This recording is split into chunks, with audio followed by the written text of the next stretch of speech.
SSC के द्वारा पूछे गए इस प्रश्न को देखेंगे। प्रश्न है, वह न्यूनतम पूर्ण वर्ग संख्या क्या होगा जो 12, 15 तथा 25 से पूर्णतः विभक्त हो। तो इस प्रश्न को हल करेंगे तो सबसे पहले इसका एलसीएम ले लेंगे। 12, 15 और 25 का 3 से ले जाएंगे तो ये हो जाएगा 4 तिया 12, 5 तिया 15 और 25। फिर इस 5 से ले जाएंगे तो ये हो जाएगा 4, 1 और 5। पेयर बन रहा है 3 इंटू 2 का स्क्वायर इंटू 5 का स्क्वायर, यानी पूर्ण वर्ग होने के लिए इसका गुणनखंड होना चाहिए जो जिसका स्क्वायर होना चाहिए, जबकि इसका पावर 1 है। तो इसमें 3 का स्क्वायर कर देंगे, यानी 3 का स्क्वायर इंटू 2 का स्क्वायर इंटू 5 का स्क्वायर। तो यहाँ पूर्ण वर्ग संख्या होगी इंटू 2 दूनी 4 और 50 25। 25 चौका 100 और 100 में 9 से गुना कर देंगे तो 900। 900 वह संख्या होगी जो 12, 15 और 25 से पूर्णतः विभक्त होगा और साथ ही पूर्ण वर्ग होगा। यही हमारा आंसर हो जाएगा। प्रश्न है, दो संख्याओं के एचसीएफ तथा एलसीएम 8 तथा 48 है। यदि इनमें से एक संख्या 24 हो तो दूसरी संख्या क्या होगी। यह प्रश्न एसएससी के एग्जाम में भी पूछा जा चुका है। तो माना कि दूसरी संख्या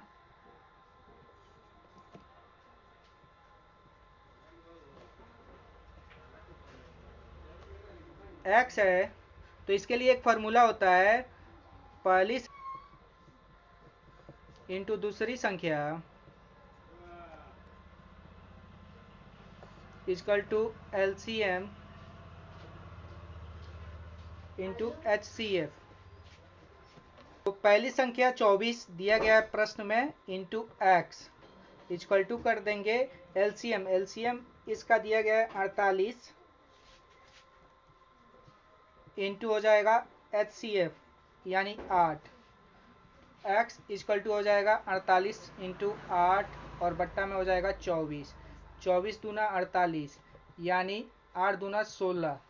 दूसरी संख्या जो होगी 16 होगा। यही हमारा आंसर हो जाएगा।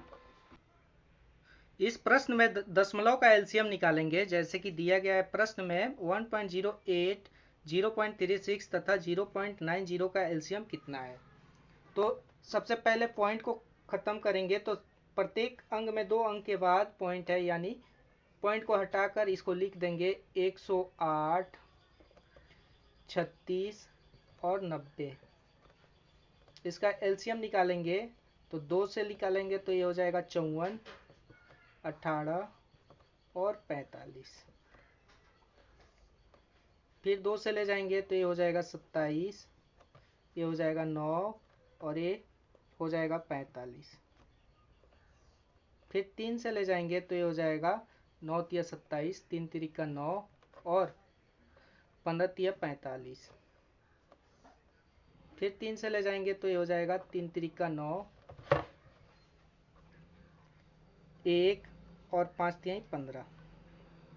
इसका एलसीएम जो होगा 2 into 2 into 3 into 3 into 3 into 5। अब 5 तिया 15, 15 दूनी 30 और 30 दूनी 60 और 60 तिया 180 और 180 में 3 से गुना करेंगे तो ये हो जाएगा 0, 8 तिया 24 का 4 और 3 और 2 5 यानी 540। और पॉइंट 2 अंक के बाद है, यानी ये हो जाएगा 5.4 इसका एलसीएम। यही हमारा आंसर हो जाएगा। जैसे कि प्रश्न में दिया गया है 2/3, 3/5, 4/7 और 9/13 का एलसीएम कितना है। तो भिन्न का एलसीएम का फॉर्मूला होता है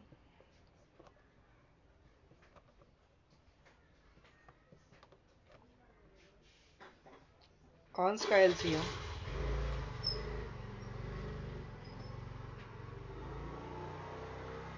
का एचसीएफ।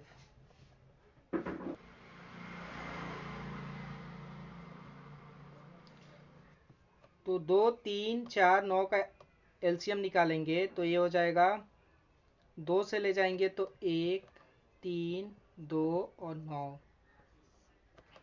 फिर 3 से ले जाएंगे तो 1, 1, 2 और 3, यानी इनका एलसीएम जो होगा 2, 3, 2, 3।